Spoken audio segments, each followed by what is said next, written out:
Indonesia dan Amerika Serikat telah menjalin hubungan bilateral sejak 1950. Tentunya sudah banyak kerjasama yang disepakati baik di bidang investasi maupun perdagangan. Kerjasama yang dinilai dapat menguntungkan kedua negara ini akan terus dilakukan seiring bergantinya para pemimpin pemerintah negara. Lantas, bagaimana lika-liku hubungan antara Indonesia dengan negeri Paman Sam ini? Kami akan mengulasnya dengan Menteri Perdagangan Amerika Serikat Wilbur Ross bersama saya Aldi Hawari dalam special interview dengan Menteri Perdagangan Amerika Serikat.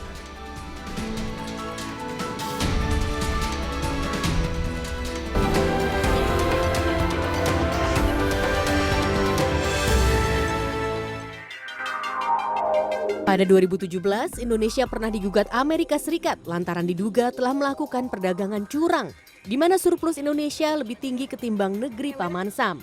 Untuk itu, Presiden Amerika Serikat Donald Trump berencana mencabut fasilitas pemberian keringanan bea masuk impor atau Generalized System of Preferences (GSP) untuk 124 produk asal Indonesia. Namun usai pertemuan pemerintah Indonesia dengan Menteri Perdagangan Amerika Serikat Wilbur Ross di Istana Negara, rencana tersebut dibatalkan dan Amerika akan mengundang Indonesia untuk bernegosiasi terkait GSP tersebut. Pembahasannya adalah satu mengenai masalah komitmen, yang kedua mengenai kemitraan di dalam mengimplementasikan Outlook Indo-Pasifik, karena di situ ada beberapa kerjasama di bidang infrastruktur. Bapak Presiden juga menyampaikan mengenai masalah prioritas Presiden untuk 5 tahun ke depan, infrastruktur dan pengembangan sumber daya manusia yang dua-duanya dapat dikerjasamakan dengan Amerika. Menurut Menteri Koordinator Bidang Perekonomian Airlangga Hartarto, GSP sejatinya simbol kerjasama antara Indonesia dan Amerika. Airlangga berharap rencana Amerika mengevaluasi GSP ini berakhir dengan peningkatan fasilitas yang diberikan untuk Indonesia, bukan penghapusan. Evaluasi akan dilakukan guna menentukan produk apa saja yang masih layak menerima GSP. Apabila hasil dari evaluasi tersebut merekomendasikan Indonesia tidak lagi berhak atas fasilitas GSP, maka manfaat program yang sudah diterima Indonesia tersebut akan segera dihapuskan. GSP kan tinggal finalisasi item, tinggal kita kirim delegasi kita, dan nanti kita akan kirim mungkin di bulan Desember ya. Bila masalah GSP telah selesai, Indonesia dan Amerika memiliki kesempatan untuk membuat perjanjian perdagangan lain, misalnya impor tekstil dan furniture. Presiden Joko Widodo menargetkan nilai perdagangan antara Indonesia dan Amerika mencapai 60 miliar dolar Amerika Serikat atau sekitar 841 triliun rupiah dalam 5 tahun mendatang. Kita tidak bisa pungkiri Amerika Serikat merupakan salah satu negara yang punya sumbangsi besar bagi perdagangan Indonesia. Data statistik menunjukkan Indonesia mendapatkan surplus dagang dengan Amerika Serikat mencapai 6,8 miliar dolar Amerika atau setara 87 triliun rupiah sepanjang Januari hingga September 2019, meskipun di tengah gejolak perang dagang antara negeri Paman Sam dan juga Tiongkok. Sebagai salah satu negara mitra dagang terbesar Indonesia, ini juga terus mencoba meningkatkan nilai investasi Amerika Serikat di Indonesia dengan harapan bisa menarik investasi ke banyak sektor produktif berorientasi ekspor. Lalu bagaimana ulasan kinerja dagang Indonesia dengan negeri Paman Sam tersebut? Berikut kami ulas lengkapnya untuk Anda dalam Kilau Surplus Kinerja Dagang Indonesia dengan Amerika Serikat. Kenapa dikatakan kita surplus dagang? Karena ekspor kita ke Amerika Serikat ini lebih besar daripada impor kita daripada Amerika Serikat. Begitu bahkan dikatakan oleh Badan Pusat Statistik dalam catatannya rilisnya pada bulan Januari hingga September ini kita mendapatkan surplus dagang sebesar 6,8 miliar US dollar. Ini angka yang besar ya. Dan maka dari itu, kalau kita melihat perjalanan perang dagang pada tahun 2018 kemarin juga Amerika Serikat tidak hanya mereview bagaimana fasilitas dagang diberikan kepada negara-negara seperti Tiongkok, tapi juga Indonesia terkena imbasnya melalui GSP atau Generalized System of Preferences. Begitu. Jadi GSP ini yang hingga saat ini masih tidak dibatalkan oleh pemerintah Amerika Serikat, tapi masih terus direview untuk bagaimana nantinya menciptakan equitable market access bagi Amerika Serikat dan juga Indonesia. Begitu ya. Ada beberapa sektor kita lihat bagaimana trennya untuk ekspor Indonesia ke Amerika Serikat yang terus mengalami peningkatan dan cenderung stabil dari tahun 2014 hingga 2016 begitu. Dan kita lihat di sini pada tahun 2017 hingga 2018 tren ekspor kita meningkat begitu. Tapi ternyata di tahun 2018 menuju ke 2019 tren ekspor kita turun atau melemah. Kalau kita memantau di sini, ini adalah saat di mana Amerika Serikat dan Tiongkok memulai yang namanya trade war atau perang dagang pada saat Amerika Serikat pertama kalinya ini menerapkan bea impor bagi produk baja dan aluminium asal Tiongkok dan kemudian berkembang hingga akhirnya sampai saat ini kita masih menunggu bagaimana hasil kesepakatan fase pertama. Fase pertama yang akan mengarah kepada damai dagang antara Amerika Serikat dan Tiongkok. Dan ini juga ternyata berimbas kepada ekspor Indonesia ke Amerika Serikat yang juga turun. Kita sebagai negara emerging markets atau negara berkembang, kita contoh misalnya Vietnam ataupun Malaysia yang bisa mengambil peluang, kita seharusnya juga bisa meningkatkan ekspor kita dengan adanya mencari peluang antara perang dagang antara Amerika Serikat dan juga Tiongkok ini dengan meningkatkan ekspor kita ke negara tersebut, begitu ya. Selanjutnya bagaimana dengan tren impor Indonesia dari Amerika Serikat? Kita juga mengimpor barang dari Amerika Serikat, begitu. Dan seiring dengan tadi adanya perang dagang, ternyata impor barang kita dari Amerika Serikat juga menurun. Ini kita bisa lihat datanya di sini. Dari 2018 ke 2019 impor kita yang tadinya 10,2 miliar dolar Amerika Serikat kemudian turun menjadi 6,2 miliar dolar Amerika Serikat di tahun 2019.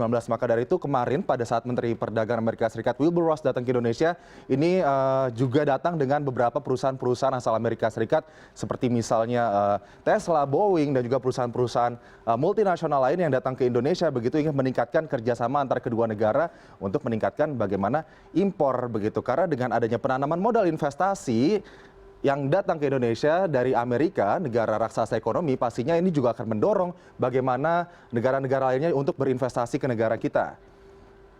Selanjutnya komoditas impor kita dari Amerika Serikat, ini ada alat listrik, kemudian plastik, serealia, pupuk, dan juga bubur kayu. Ini komoditas-komoditas yang paling banyak diekspor ke negeri Paman Sam.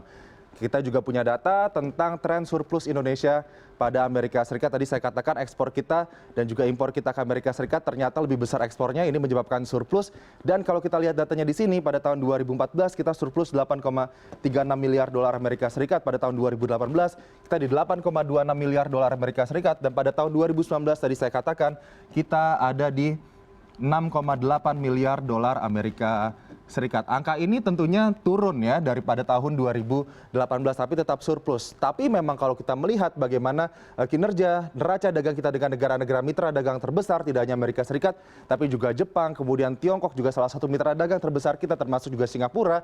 Ini meskipun kita tetap menjadi mitra dagang utama dengan negara-negara raksasa ekonomi tersebut, tapi memang dalam neraca dagang kita bisa melihat bahwa ekspor dan impor kita sama-sama turun. Meskipun kita sekarang sedang ingin menekan impor, tapi pada saat kita menekan impor, tapi ternyata kita tidak bisa menggenjot ekspor kita, sehingga dua-duanya sama-sama turun, sehingga defisit transaksi berjalan masih menjadi momok bagi bangsa kita, begitu. Selanjutnya kita lihat bagaimana tren investasi Amerika di Indonesia dari tahun ke tahun, baik ini foreign direct investment atau FDI maupun investasi-investasi di sektor produktif, begitu, yang berorientasi ekspor. Kita lihat di sini datanya cukup fluktuatif, tapi tetap dari 2018 hingga 2019 kita mengalami penurunan. Penurunannya bahkan sampai 1 miliar dolar, begitu. Tadinya kita di 1,08, begitu, kita turun hingga ke 0,76. Ya, let's say mungkin lebih dari 60 miliar dolar Amerika Serikat, begitu ya, penurunan investasi kita dari Amerika yang masuk ke dalam Indonesia. Dan ini adalah sektor investasi Amerika Serikat di Republik Indonesia atau di negara kita, begitu. Ternyata masih banyak di bidang tambang. Kita tahu ada ExxonMobil, ada Freeport, begitu, yang juga bermain perusahaan dari Amerika di Indonesia. Kemudian juga kalau kita lihat ada alat angkut, kemudian kimia, farmasi, perdagangan, kemudian makanan, banyak sekali franchise-franchise negara dari Amerika yang buka di Indonesia, begitu. Inilah yang kemudian membuat Amerika ini menjadi salah satu mitra dagang kita dalam hal dagang ekspor impor maupun dalam hal sektor investasi, begitu. Dan dalam kunjungannya Wilbur Ross ini akan meningkatkan beberapa sektor, diantaranya itu investasi di sektor kesehatan, pendidikan, pertambangan, kemudian mobil listrik, dan juga fasilitas keuangan, begitu. Ini sedang digodok oleh kedua negara, begitu. Kita sama-sama harapkan hubungan baik yang dilakukan antara kedua negara ini bisa terus berlanjut, begitu, dan juga bisa meningkatkan ekspor kita ke Amerika, dan juga nantinya kita tidak ketinggalan lagi dengan ekspor negara-negara tetangga yang sudah berhasil mencuri peluang dari sengketa dagang trade dispute antara Amerika Serikat dan juga Tiongkok. Amerika Serikat dan Indonesia membahas sejumlah kerjasama perdagangan, tidak hanya terkait perdagangan, negeri Paman Sam juga ingin menyiram banyak investasi di tanah air. Rekan kami Frida Lidwina berkesempatan berbincang dengan Menteri Perdagangan Amerika Serikat Wilbur Ross. Kami akan hadirkan cuplikannya usai jeda berikut.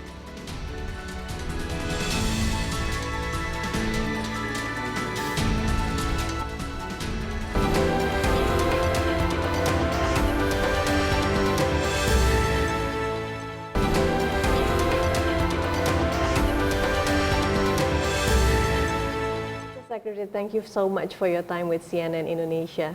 Well, thank you, Frida, for having me on. And welcome to Indonesia too. I understand that you're visiting Indonesia after Thailand and then next on to Vietnam. Vietnam, correct. What kind of trade deals or investment deals are you hoping to strike while you're visiting Indonesia?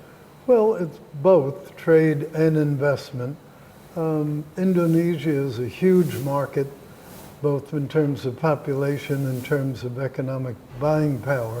Yes. So, and we have a long history here. Companies like Chevron, Exxon, ConocoPhillips have been out here a long time and have done very, very well and have a good relationship with the government. A lot of our newer companies are also interested. Some of the higher tech ones, Honeywell is with us, Tesla Cars is with us. So as Indonesia evolves into more of a high value-added economic system, it's logical for many more companies to come in. Yes. You were mentioning some of the mining companies earlier, like Chevron, but is there any other areas that the United States is interested to work with Indonesia? Oh, surely, all kinds of other areas, both in terms of investment. For example, we're very interested in investing in electric power. Electric power. Here. And we just doubled our international development finance operation from $29 billion to $60 billion. And we made a whole new set of arrangements with the Japanese development financing entities. And they will tend to co-invest with us in these projects. So we have quite a little bit of government funds as well as private sector funds. Okay. So we're very interested to put more to work. We're also very interested to do more bilateral trade. Given the size of your economy, given the size of ours, the bilateral trade is far smaller than it should be. As you probably are aware, the foreign direct investment number in 2017 is 26% higher than in 2018. So the trend is actually decreasing. Are you seeing that number keeps on decreasing until next year, or is there going to be any change? Well, I think it's decreasing for technical reasons. Remember, we put in new tax legislation that it made it easier for American companies to repatriate earnings that they had made in foreign jurisdictions. And there was a huge one-time influx. Over 100 billion US dollars came in worldwide. So many countries have experienced that technical change. That does not reflect a lack of desire. Okay. We had some very big companies here, very interested in doing more business, in some cases doing business for the first time. And I was very impressed with the receptivity of your president and of your two coordinating ministers. They clearly had done their homework. They were very responsive to the questions that we had. They made an extremely good impression on people. So I have no doubt that more trade and more investment will come as a result. I understand that you just had a visit with our President Jokowi. Can you share with us what was being discussed earlier? Well, I had met him before, so we had a very good, very frank and open discussion. We talked about some areas where we could be helpful. U.S. has gone through a big deregulation process, and I mentioned to him that just as he wants to do deregulation, what President Trump did was say, for every one new regulation that a cabinet department wants to propose, they must cancel 2 existing regulations. And he seemed to find that idea an interesting idea, because it's one thing to talk about deregulation, it's another thing to actually do it. Second thing we talked about was workforce development. Just as it's a very critical item for your country, so has it been for ours. And Ivanka Trump and I co-chaired the workforce development effort in the U.S. So we had a good discussion of ways to go about retraining people and training them in the beginning to fit into a more industrialized and a more high-tech society. Okay. Mr. Secretary, your president is highly unpredictable to a lot of people in this world. And many are asking probably if there is a deal going to be signed between Indonesia and the United States of America, for example. Is there any possibility that Mr. Trump can anytime veto the deal? Well, first of all, I don't think he's as unpredictable as the media makes Portraying him out to him. be. I find him fairly predictable, but I know him a little better than you folks do. But in terms of a deal, Indonesia right now is under a GSP, which is preferential trade treatment for a number of products coming from your country to ours. And there's a little bit of a renegotiation to make sure they still meet the technical requirements. So your ministers have agreed very, very quickly to send a delegation to the States so we can wrap that up and clear it up. It's not a big number in the overall scheme of things, $2.2 billion, but it is important as a symbol of the good relationships between the 2 countries. So we're eager to get that resolved so we can move on toward more constructive things. You are also reading the letter from President Trump that he's inviting the leaders of the 10 countries to visit the United States of America early next year. Yes. What will be discussed early next year? It will be another version of ASEAN, and I think his purpose in doing it, which seems to be very well received by your president and by other leaders with whom I talked when I was in Bangkok, seems well received, and it's another way of demonstrating our ongoing commitment to the ASEAN countries.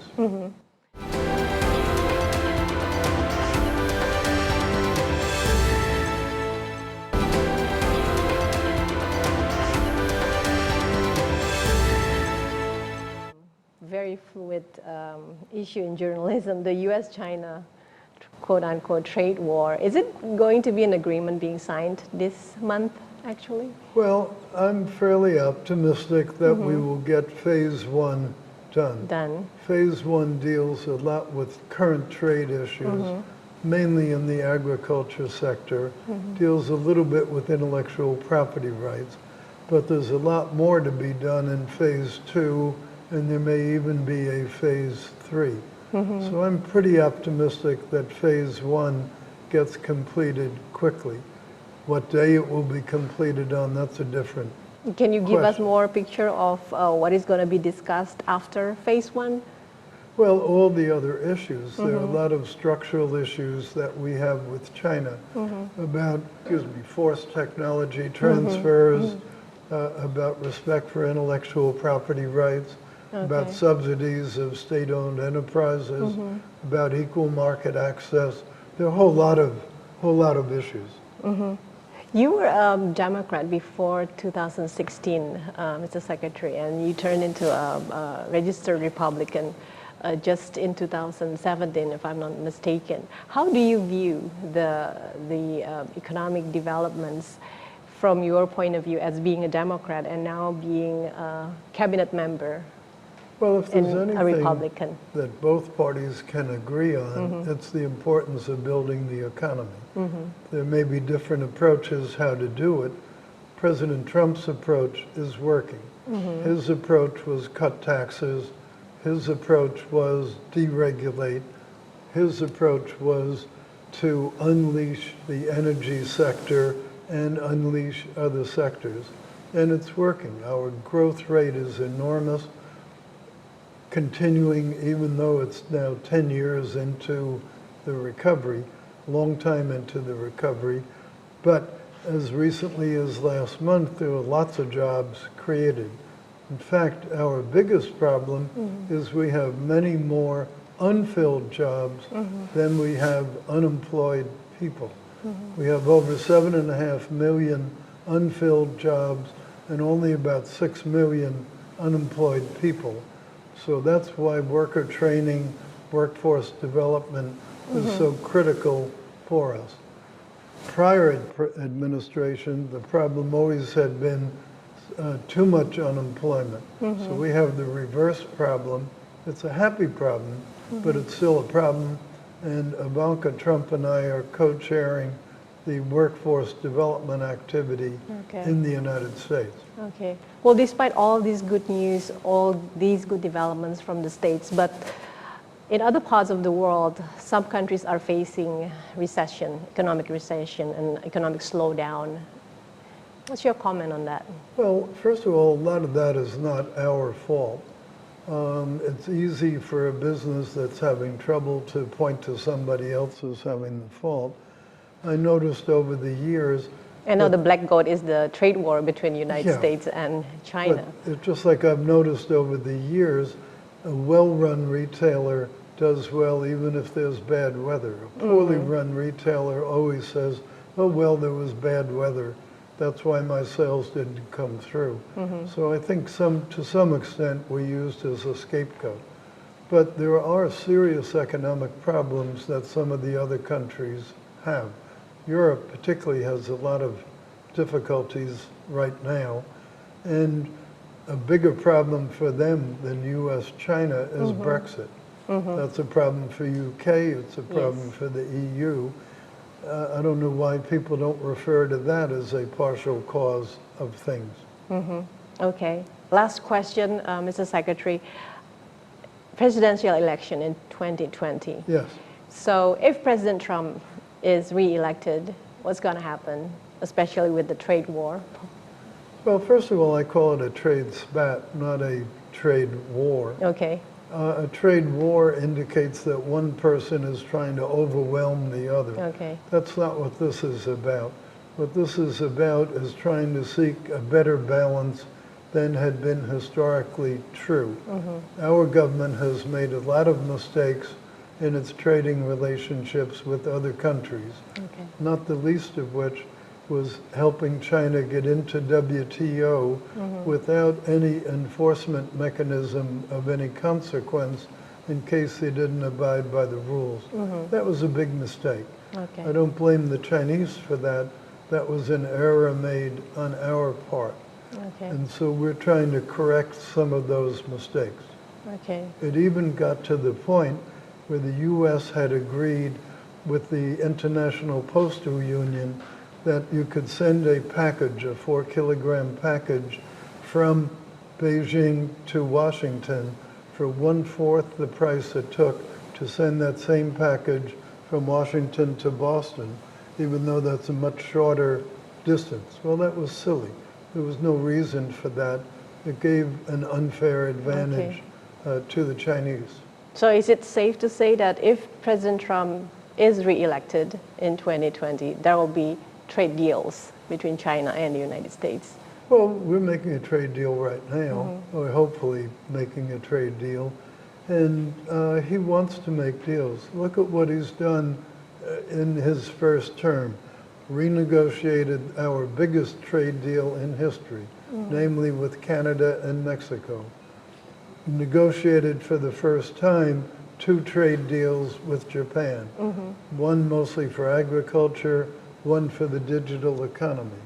Renegotiated our free trade agreement with Korea. That's a lot. No prior administration has ever done 3 important trade deals in 1 year. So the notion that he's unpredictable the notion that he doesn't get deals done is simply silly. Okay, well said. Thanks so much again for your time, Secretary, Mr. Secretary, and thank you for your time with CNN Indonesia. Well, thank you. You're a very thorough interviewer. Thank you. Dan demikianlah program spesial interview bersama Menteri Perdagangan Amerika Serikat Wilbur Ross. Saya Aldi Hawari pamit, terima kasih dan sampai jumpa.